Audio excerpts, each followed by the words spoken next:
Halo semuanya, perkenalkan nama saya Yakobus Oktavianus Sucai Putra. Saya mahasiswa Teknik Informatika dari Universitas Negeri Surabaya.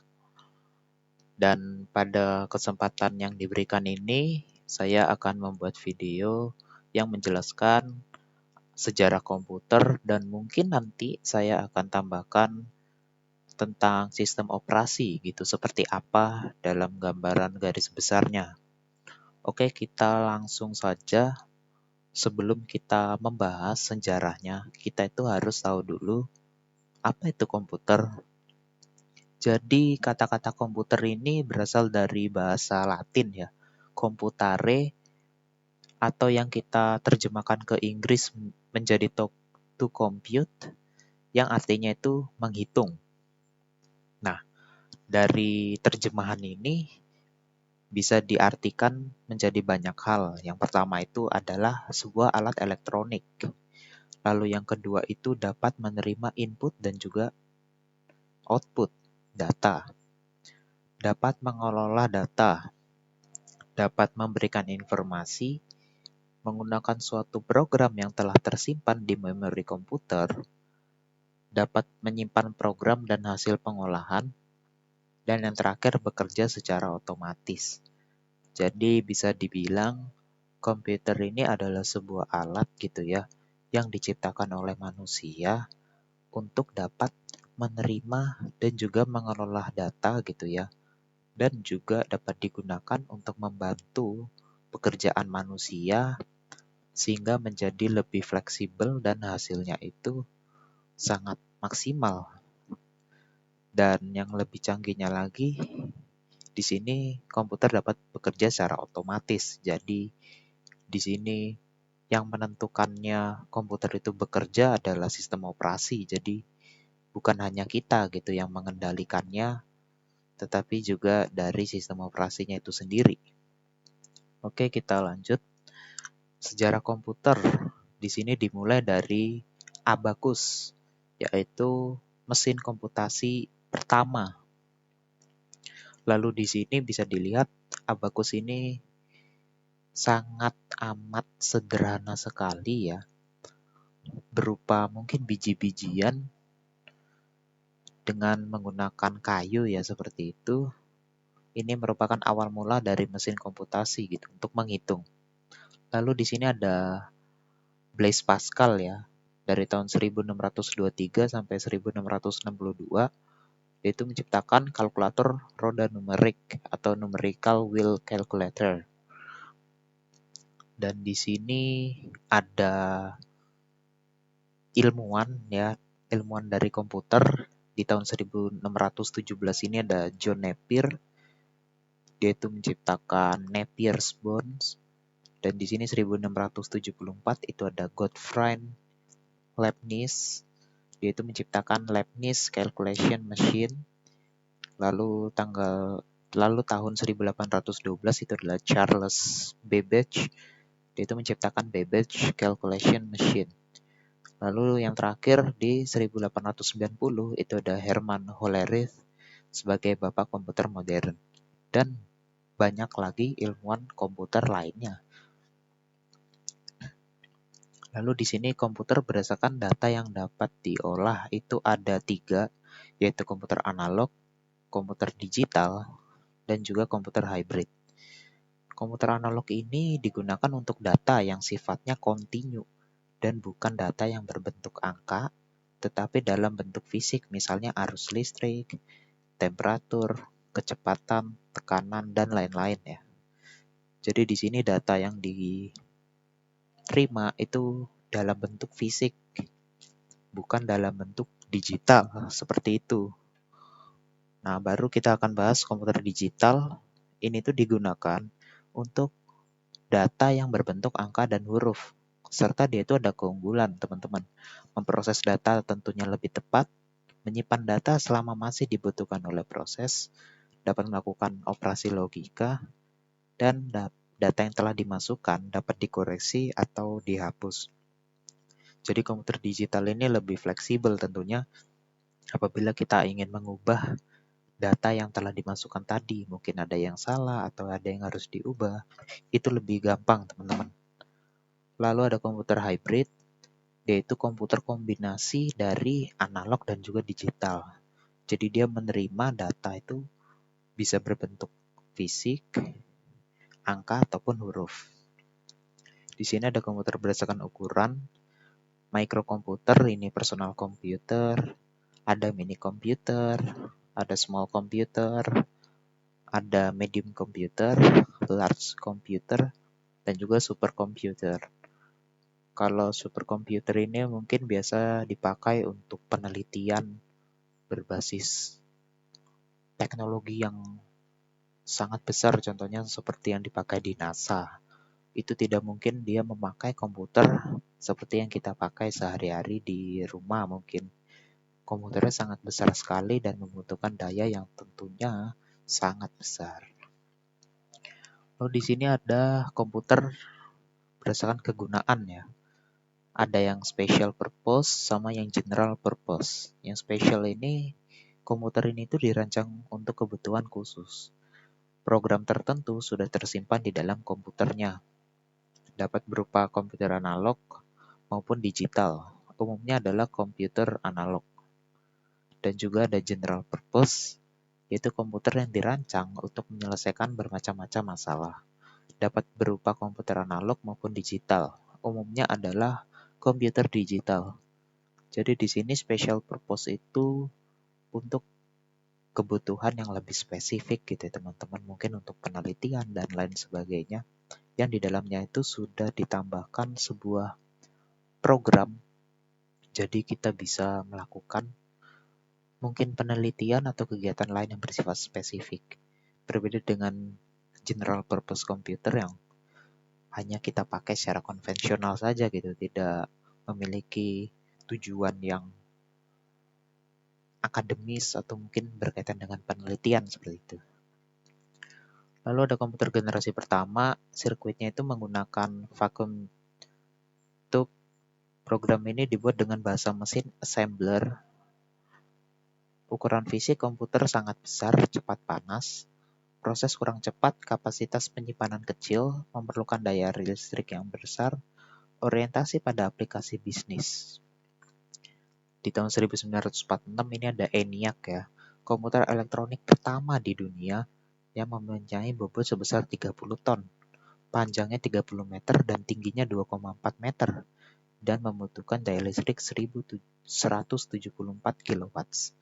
Dan di sini ada IBM 701 di tahun 1953. Inilah komputer komersial berukuran besar, komputer generasi pertama yang paling populer. Jadi di sini komputer generasi pertama ini masih banyak kekurangannya, namun di tahun seperti ini, di tahun 1940-an ini merupakan salah satu penemuan yang cukup terkenal dan mengubah masa depan, mengubah dunia, walaupun dia itu memiliki berbagai macam kekurangan. Yang salah satunya ini mesinnya, komputernya itu sangat besar sekali. Bisa kita lihat di sini, panjangnya 30 meter, tingginya 2,4, beratnya apalagi 30 ton. Dan dia itu memerlukan kapasitas listrik yang besar. Jadi walaupun penuh kekurangan, tapi untuk tahun seperti ini, itu sangat amat mengubah dunia, teman-teman. Lalu yang kedua, di tahun 1959 sampai 1964, sirkuitnya ini berupa transistor. Program dapat dibuat dengan bahasa tingkat tinggi, COBOL, Fortran, dan ALGOL. Kapasitas memori utama sudah cukup besar, membutuhkan proses operasi sudah cepat, membutuhkan lebih sedikit daya listrik, berorientasi pada bisnis dan juga teknik. Nah, generasi kedua ini contohnya ada IBM 401, IBM 1602, dan juga IBM 7094. Bisa dilihat di sini perkembangan komputer dari generasi 1 ke 2 ya. Di sini yang kedua itu kapasitas memorinya besar dan juga membutuhkan lebih sedikit daya listrik gitu. Jadi tidak terlalu berat seperti komputer generasi pertama. Lalu mulai berkembang lagi ke komputer generasi ketiga, yaitu di tahun 1964 sampai 1970 menggunakan IC, Integrated Circuit, pemrosesan lebih cepat, kapasitas memori lebih besar lagi, penggunaan listrik lebih hemat, bentuk fisik lebih kecil, banyak bermunculan application software. Di tahun 1964 ini ada IBM S360, komputer generasi ketiga pertama yang digunakan untuk aplikasi bisnis dan juga teknik. Lalu di tahun 1969 juga ada Nova, dikembangkan oleh Data General Corporation. Ini memiliki 16 bit pertama, komputer mini 16 bit pertama. Lalu berkembang lagi ke generasi keempat 1970 sampai 1990 menggunakan teknologi Large Scale Integration atau LSA, dikembangkan komputer mikro yang menggunakan mikroprosesor dan semikonduktor yang berbentuk chip untuk komputer. Contohnya di sini ada IBM 370, Cray 1, Apollo 2, komputer IBM PC, Pentium 2, dan AMD K6 3D. Lalu yang kelima, sejak 1990-an, ini menggunakan teknologi Very Large Scale Integration, adanya mikroprosesor dan semikonduktor. Komputer pada generasi ini itu mengembangkan komputer yang bisa bercakap dengan manusia, sehingga dia itu bisa meniru intelijensi manusia. Dan juga generasi ini itu disebut juga dengan generasi Pentium. Dan bisa dilihat lebih canggih dari generasi sebelumnya, di mana dia juga kemampuannya lebih tinggi, lebih cepat, sumber daya yang diperlukan berupa listrik itu lebih hemat, sehingga dan juga multitask bisa dibilang memiliki banyak fitur yang tentunya lebih banyak dari komputer generasi sebelumnya gitu ya. Lalu di sini komputer generasi ke-6, generasi ini adalah generasi masa depan yang nantinya dikenal dengan generasi Titanium, abad ke-21. Lalu di sini ada data dan informasi ya. Data itu sesuatu yang belum mempunyai arti bagi penerimanya dan masih memerlukan adanya suatu pengolahan. Jadi ada data itu bisa dibilang sebagai bahan mentah gitu ya, yang harus diolah lagi untuk mendapatkan hasil yang kita inginkan. Lalu informasi itu hasil pengolahan dari sebuah model formasi organisasi ataupun suatu perubahan bentuk dari data yang memiliki nilai tertentu dan bisa digunakan untuk menambah pengetahuan bagi yang menerimanya. Lalu di sini ada siklus pengolahan data, input, proses, output. Nah, bisa dilihat di sini siklus data pengolahan yang dikembangkan. Lalu di sini siklus pengolahan data itu terdiri dari input, proses memasukkan data ke dalam komputer melalui alat input. Lalu ada processing, proses pengolahan data dengan alat pemroses. Lalu ada output yang menghasilkan output dari hasil pengolahan data yang menggunakan alat output berupa informasi. Distribution atau proses output kepada pihak yang berhak dan membutuhkan informasi. Lalu di sini ada sistem komputer, ada hardware, software, dan juga brainware. Hardware di sini adalah peralatan fisik dari komputer itu sendiri dan tentunya bisa kita lihat, kita pegang, ataupun kita pindahkan. Contohnya layar, lalu ada keyboard, ada mouse, ada speaker, dan banyak hal lainnya. Di sini juga ada software, suatu prosedur pengoperasian dari suatu komputer itu sendiri, ataupun pelbagai prosedur dalam pemrosesan data yang telah ditetapkan sebelumnya. Dan juga di sini ada brainware gitu ya, orang-orang yang bekerja secara langsung dengan menggunakan komputer tersebut sebagai alat bantu.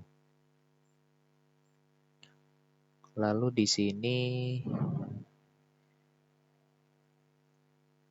mungkin kita akan lanjut ke slide 19 dikarenakan nanti akan saya jelaskan mengenai sistem operasi lebih lanjut ya. Jadi di sini ada pemanfaatan teknologi komputer yang saat ini tuh cukup beragam, mulai dari alat bantu menulis, menggambar, mengedit foto, memutar video, memutar lagu, dan berbagai macam hal lainnya.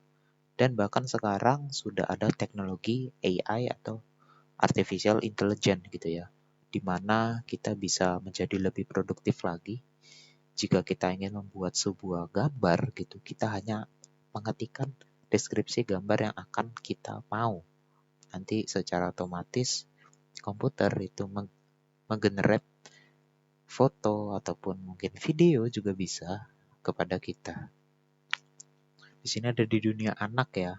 Telah lama mengenal alat permainan games yang dikendalikan oleh sistem komputer. Biasa berkaitan dengan hiburan tentunya ya. Bidang industri digunakan untuk mengontrol mesin-mesin produksi dengan ketepatan tinggi. Bidang department store untuk mesin cash register ya, untuk mesin kasir.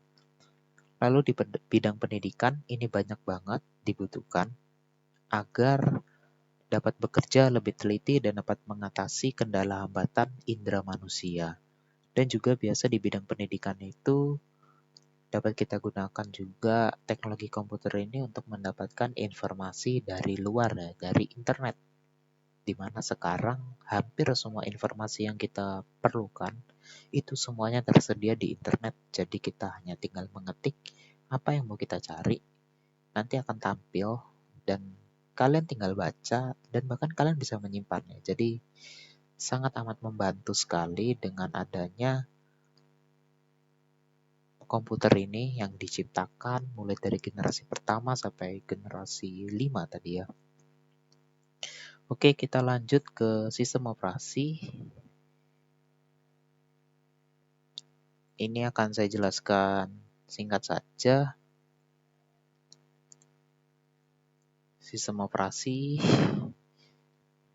di sini tuh sistem operasi atau operating system merupakan sebuah bentuk program yang merupakan perantara antara pengguna komputer atau hardware komputer. Jadi di sini tuh dia itu sebagai jembatan yang menghubungkan kita dan juga hardware komputer itu tadi. Jadi bisa dianalogikan komputer itu sebagai tubuh dan sistem operasi itu sebagai roh, gitu ya. Di sini ada 4 aspek. Ada user, application, operating system, dan hardware. Tujuannya apa sih untuk mempelajari SO gitu ya?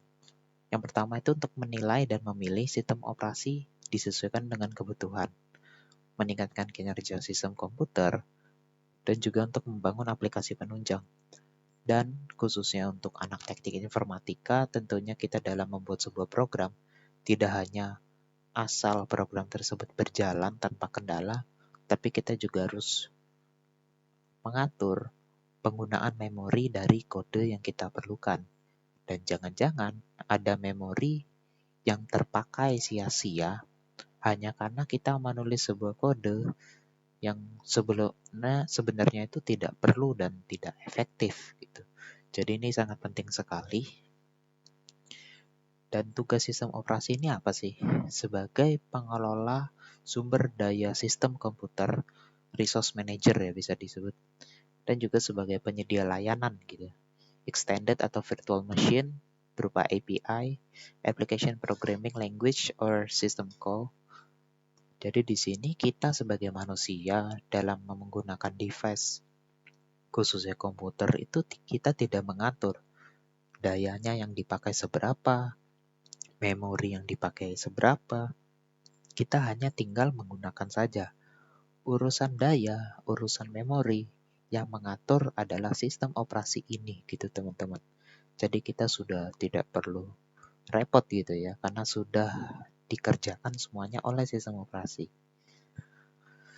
Lalu layanan operating system ada menyediakan user interface, menyediakan program execution, menyediakan input dan output operation, menyediakan file-file system manipulation, dan banyak hal lainnya yang ada di sini yang bisa kita lihat. Lalu di sini ada jenis platform dan operating system ya. Ada Unix, Windows, IBM, IRIX, dan juga Linux.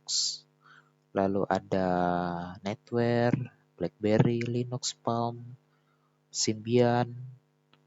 Lalu ada iPad, Galaxy Tab, dan banyak hal lainnya gitu teman-teman. Lalu di sini ada sumber daya sistem komputer berupa fisik gitu ya, atau mungkin hardware. Di sini ada keyboard, mouse, lalu ada touchscreen, CD-ROM, printer, monitor, modem, dan lain-lainnya. Dan juga yang bersifat abstrak yaitu data dan juga program. Lalu sumber daya fisik, di sini ada sumber daya kadang digunakan secara bersama-sama, concurrence, dan kadang menimbulkan bottleneck. Maka dikembangkan konsep spooling. Jadi di sini pada komputer itu dulu itu menggunakan sistem concurrence gitu ya, di mana kita itu sumber daya itu digunakan secara bersama-sama sehingga menimbulkan yang namanya bottleneck. Dan bottleneck di sini bisa saya analogikan sebagai sebuah gang, sebuah jembatan gitu ya, yang sangat sempit, di mana ada dua arah lalu lintas di sana, lalu ada truk bermuatan besar yang melewati jembatan itu, dan di sisi lain ada lagi truk berukuran besar yang ikut juga masuk ke sana dengan arah yang berlawanan. Jadi bisa dibayangkan tidak ada yang mau ngalah dan jalannya itu benar-benar ketutup. Seperti bottleneck atau leher botol. Jadi datanya itu seperti truk, ada yang arah lajur kiri dan lajur kanan, dan dua-duanya itu saling mengunci dan tidak mau ngalah gitu ya. Nah, makanya diterapkan konsep spooling, yaitu membuat peripheral atau device itu seolah-olah dapat dipakai secara bersama-sama yang sebenarnya diantrikan. Proses antrinya ini bisa disebut QQ ya. Jadi konsep ini itu membuat kita itu seakan-akan pada saat kita pakai device itu dapat dipakai secara bersamaan. Padahal kita memakai sebuah device itu di dalam programnya itu melalui proses antri gitu ya. Nanti permintaan yang akan kita lakukan di device itu akan diantrikan dan akan diberjalankan secara berurutan. Dan saking cepatnya teknologi ini itu berjalan gitu ya, maka kita seakan-akan itu mikir bahwa kita ini dapat memakainya secara bersama-sama, padahal diantrikan. Seperti itu. Tadi ini sudah kita bahas ya sejarah sistem komputer.